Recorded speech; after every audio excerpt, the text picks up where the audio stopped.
হাইকোর্টের রায় খারিজ করে বাংলাদেশের সুপ্রিম কোর্টে সংস্কার হবে সংরক্ষণ ব্যবস্থায়। সংরক্ষণ ব্যবস্থা নিয়ে হাইকোর্টের রায় খারিজ করে দেওয়া হলো বাংলাদেশের সুপ্রিম কোর্টে। সংরক্ষণ সংস্কার হবে, রায় দিয়েছে শীর্ষ আদালত।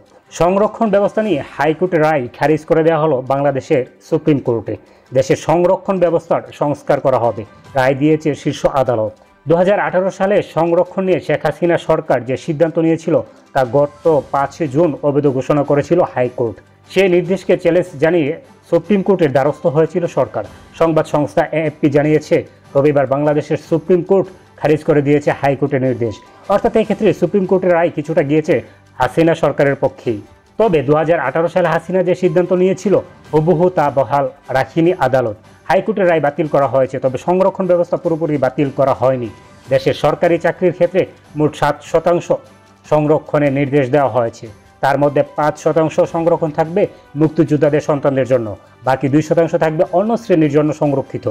93% নিয়োগই হবে মেধার ভিত্তিতে। আন্দোলনরত ছাত্রছাত্রীদের শিক্ষা প্রতিষ্ঠানে ফিরতে বলেছে আদালত। গত কয়েকদিন ধরে সংরক্ষণ সংস্কারের দাবিতে উত্তাল হয়ে উঠেছে বাংলাদেশ।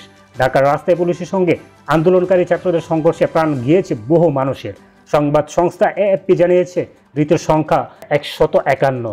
বাংলাদেশে শুক্রবার রাত থেকে কারফিউ জারি করেছে সরকার, যা এখনও চলছে। পরিস্থিতি সামাল দিতে নামানো হয়েছে সেনা। শুনানির পর বাংলাদেশের অ্যাটর্নি জেনারেল AM আমিনুদ্দিন AFP-কে বলেছেন, সুপ্রিম কোর্ট জানিয়েছে হাইকোর্টের রায় বেআইনি ছিল। মুক্তিযোদ্ধাদের সন্তানদের জন্য সরকারি চাকরিতে 5% আসন সংরক্ষিত থাকবে, অন্যান্য শ্রেণীর জন্য থাকবে আরও 2% সংরক্ষণ। বাংলাদেশের সরকারি চাকরির ক্ষেত্রে মোট 56% আসন সংরক্ষিত ছিল এবং 44% আসন সাধারণের জন্য নির্ধারিত ছিল। 1972 সাল থেকে এই নিয়ম চলে আসছিল। 56%-এর মধ্যে স্বীকৃতিপ্রাপ্ত মুক্তিযোদ্ধাদের স্বজনদের জন্য 30%, নারীদের জন্য 10%, বিভিন্ন জেলার জন্য 10%, জনজাতিদের জন্য 5% এবং প্রতিবন্ধীদের জন্য 1% সংরক্ষিত পদ ছিল। 2018 সালে সংরক্ষণ সংস্কারের দাবিতে আন্দোলন ছড়িয়ে পড়ায় প্রধানমন্ত্রী শেখ হাসিনা নির্দেশ জারি করে মুক্তিযোদ্ধার স্বজনদের জন্য 30%, নারীদের জন্য 10% এবং জেলা খাতে 10% সংরক্ষণ বাতিল করে দেন। রাখা হয় শুধু জনজাতিদের 5% এবং প্রতিবন্ধীদের 1% সংরক্ষণ।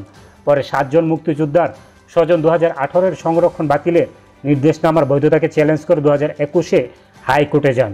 গত 5 জুন হাইকোর্ট রায় দেয় হাসিনা সরকারের নির্দেশ অবৈধ। নির্দেশনামা বাতিলের অর্থ ফের আগের মতো সংরক্ষণ ফিরে আসা। তার প্রতিবাদে ফের আন্দোলনে নামেন ছাত্ররা। সেই আন্দোলনে গত কয়েকদিন রণক্ষেত্রের চেহারা নিয়েছিল বাংলাদেশ। সুপ্রিম কোর্টের রায়ের পর বাংলাদেশে অশান্তি কিছুটা কমবে বলে মনে করা হচ্ছে।